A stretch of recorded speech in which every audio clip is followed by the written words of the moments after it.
श्री गणेशाय नमः। गुरुर्ब्रह्मा गुरुर्विष्णु गुरुर्देवो महेश्वर गुरु साक्षात् परब्रह्म तस्मै श्री गुरुवे नमः।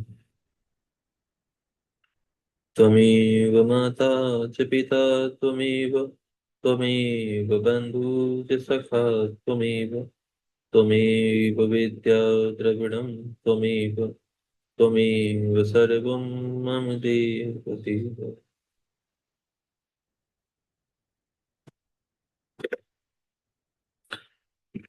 ये अध्याय में हम उस समय का वर्णन पढ़ रहे हैं जब इंद्रदेव और गुरुदेव भगवान शिव से मिलने जाते हैं। भगवान शिव उनका रास्ता रोक लेते हैं और इंद्रदेव उनसे इस चीज के लिए लड़ते हैं कि आप हमारा रास्ता क्यों नहीं जाने दे रहे हमें, क्योंकि भगवान शिव दूसरे रूप में होते हैं। तो उस समय गुरु बोले, हे देवदेव, हे महादेव, क्योंकि गुरु उस समय पहचान चुके थे कि सामने भगवान शिव है। गुरुदेव बोले, हे देवदेव, हे महादेव, हे शरणागत वत्सल, प्रसन्न होइए। हे गौरीश, हे सर्वेश्वर, आपको नमस्कार है। ब्रह्मा विष्णु आदि सभी देवता भी आपकी माया से मोहित होकर आपको यथार्थ रूप से नहीं जान पाते हैं, केवल आपकी कृपा से ही जान सकते हैं।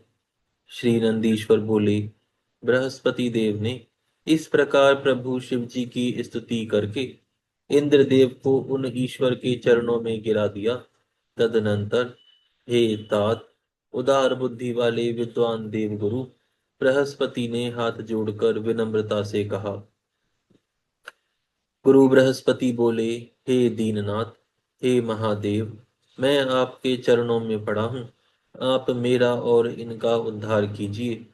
क्रोध नहीं, बल्कि प्रेम कीजिए। हे महादेव, आप प्रसन्न होइए और अपने शरण में आए हुए इंद्र की रक्षा कीजिए, क्योंकि आपके भालस्त्र नेत्र से उत्पन्न हुई यह अग्नि इंद्र को जलाने के लिए आ रही है। नंदीश्वर बोले, देवगुरु का यह वचन सुनकर अवधूत आकृति वाले, करुणा सिंधु, उत्तम लीला करने वाले उन प्रभु ने हंसते हुए कहा।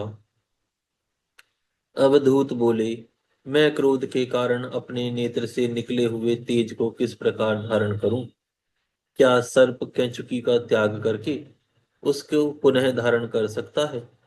श्री नंदीश्वर बोले, उन भगवान शंकर के इस वचन को सुनकर भय से व्याकुल मन वाले गुरु बृहस्पति ने हाथ जोड़कर पुनः कहा। गुरु बृहस्पति बोले, हे देवदेव, हे भगवान, भक्त सर्वदा अनुकंपा के योग्य होते हैं। हे प्रभु शंकर, अपने भक्त वत्सल नाम को सार्थक कीजिए। हे देवेश, आप अपने इस अत्यंत उग्र तेज को किसी अन्य स्थान पर रख सकते हैं। आप सभी भक्तों का उद्धार करने वाले हैं, अतः इंद्रदेव का उद्धार कीजिए।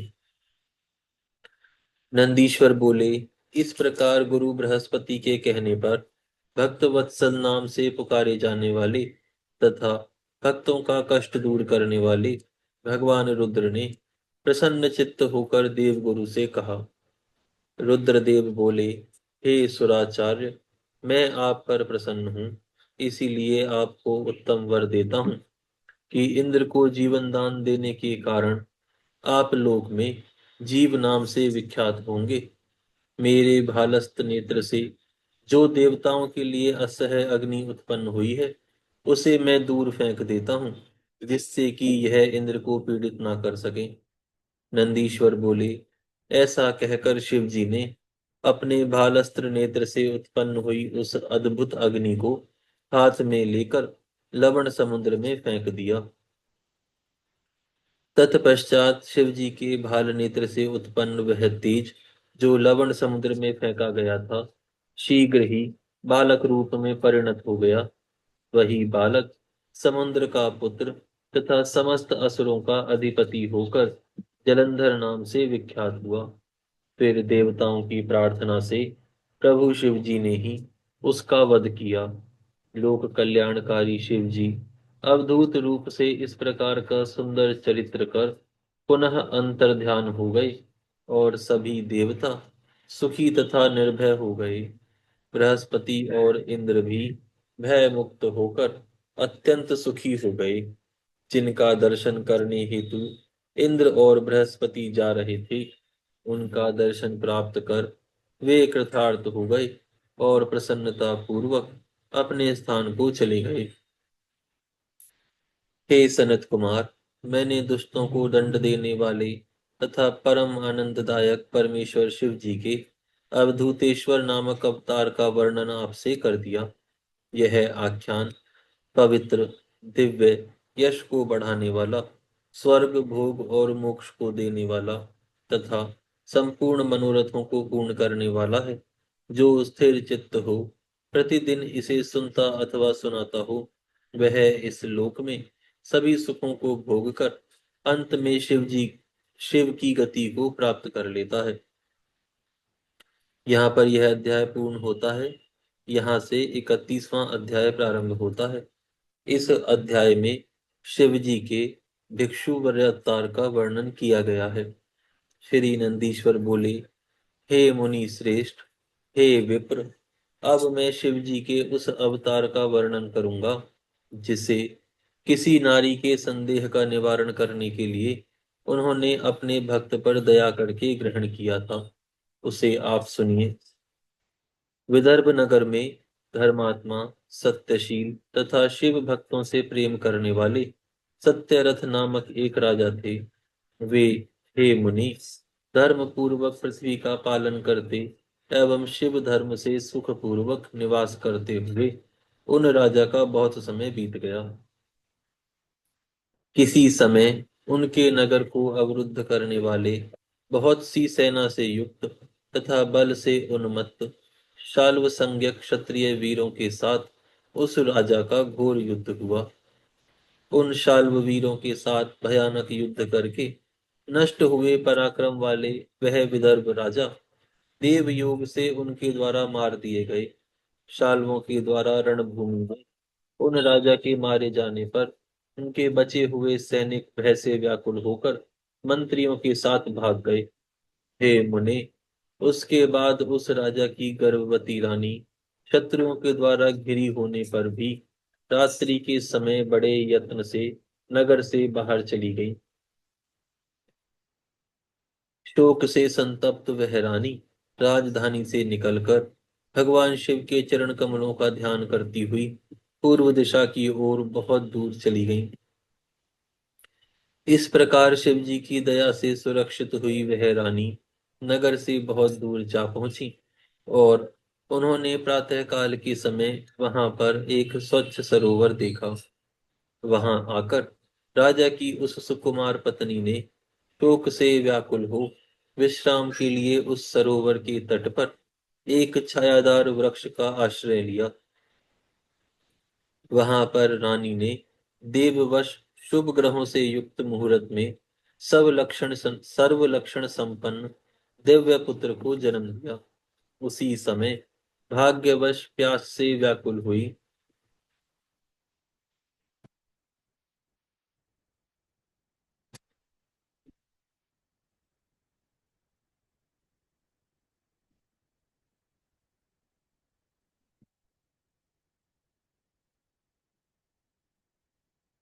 उसी समय भाग्यवश प्यास से व्याकुल हुई उस सद्योजात शिशु की माता वह रानी ज्यों ही जल लेने के लिए सरोवर में उतरी कि जल में स्थित ग्राह ने उन्हें पकड़ लिया।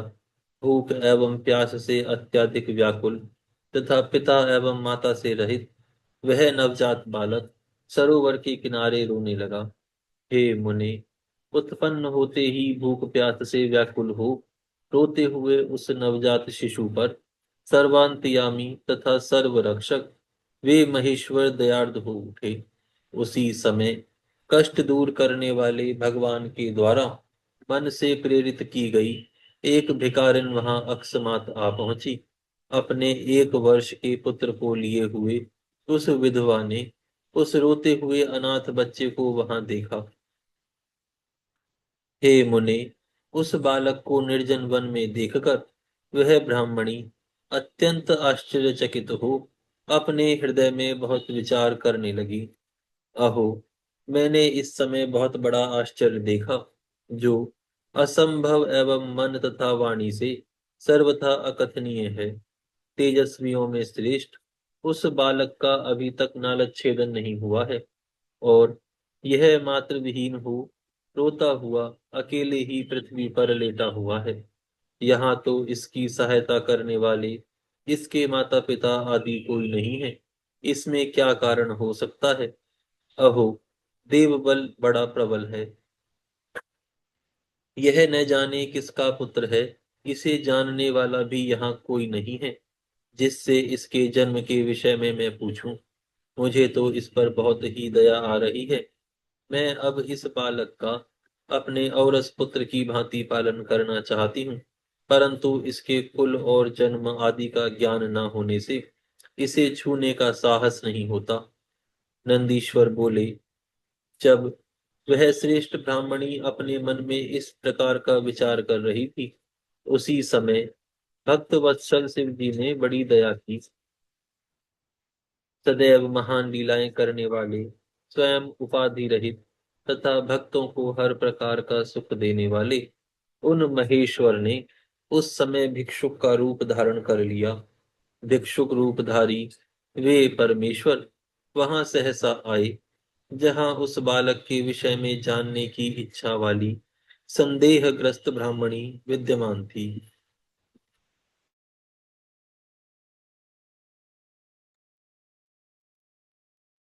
तब अविज्ञात गति तथा दया सागर उन भिक्षुक रूपधारी भगवान शंकर ने हंसकर उस ब्राह्मण पत्नी से कहा। भिक्षु श्रेष्ठ बोले, हे ब्राह्मणी, तुम अपने मन में शंका मत करो और दुखी मत हो। तुम अपने पुत्र तुल्य इस पवित्र बालक की प्रसन्नता पूर्वक रक्षा करो। थोड़े ही समय के उपरांत इस बालक से तुम्हारा परम कल्याण होने वाला है। अतः सब प्रकार से इस महातेजस्वी शिशु का पालन पोषण करो। नंदीश्वर बोले, भिक्षु रूप धारण करने वाले करुणा सागर शिव जी ने जब इस प्रकार कहा, तब ब्राह्मणी ने प्रेम के साथ आदर पूर्वक उनसे पूछा। ब्राह्मणी बोली, मैं आपकी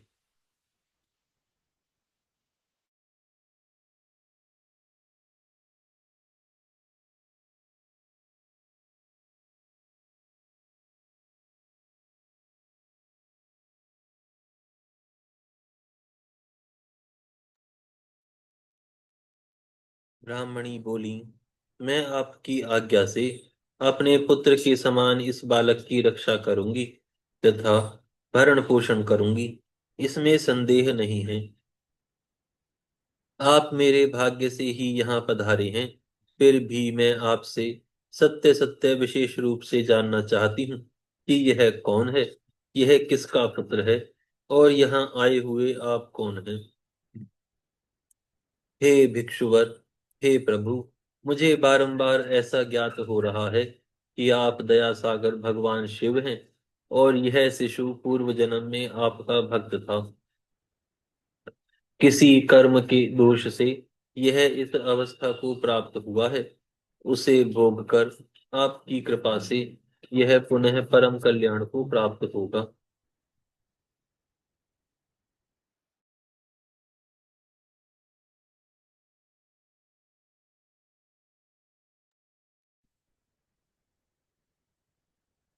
किसी कर्म के दोष से यह इस अवस्था को प्राप्त हुआ है। उसे भोग कर आपकी कृपा से यह पुनः परम कल्याण को प्राप्त करेगा।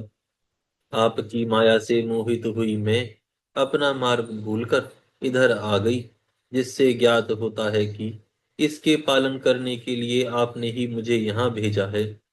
श्री नंदीश्वर बोले, शिव जी के दर्शन से ज्ञान को प्राप्त हुई तथा विशेष रूप से जानने की इच्छा वाली उस ब्राह्मणी से भिक्षु रूपधारी भगवान शिव ने कहा। भिक्षुवर बोले, हे विप्रपत्नी, इस सर्वमान्य बालक का पूर्वकालीन इतिहास तुमसे प्रसन्नता पूर्वक कह रहा हूँ। हे अनघे, तुम प्रेम पूर्वक इसे सुनो। यह बालक शिव भक्त, बुद्धिमान तथा अपने धर्म में निरत रहने वाले विदर्भ राज सत्यरथ का पुत्र है। हे ब्राह्मणी, सुनो। राजा सत्यरथ शत्रु शालवों द्वारा युद्ध में मार डाले गए, जिससे अत्यंत भयभीत हुई उनकी पत्नी रात्रि में शीघ्रता से अपने घर से निकल गईं। उन्होंने इस वन में आकर प्रातःकाल होते होते इस पुत्र को जन्म दिया, किंतु प्यास लगने से वह सरोवर में उतरी। तब दुर्भाग्य से ग्राह ने उन्हें अपना ग्रास बना लिया। नंदीश्वर बोले, इस प्रकार उन्होंने बालक की उत्पत्ति की। उसके पिता का संग्राम में मरण एवं ग्रह द्वारा उसकी पत्नी के मृत्यु के विषय में उससे कहा। हे मुनीश्वर, तब वह ब्रह्माणी अत्यंत विस्मित हुई और उन्होंने ज्ञानी तथा सिद्ध स्वरूप उन भिक्षुक से पुनः पूछा।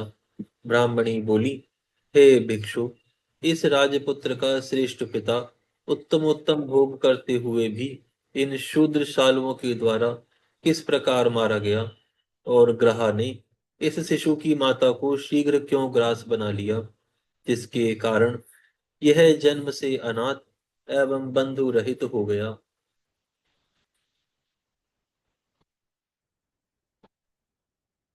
हे भिक्षु, मेरा यह पुत्र भी परम दरिद्र तथा भिक्षुक क्यों हुआ?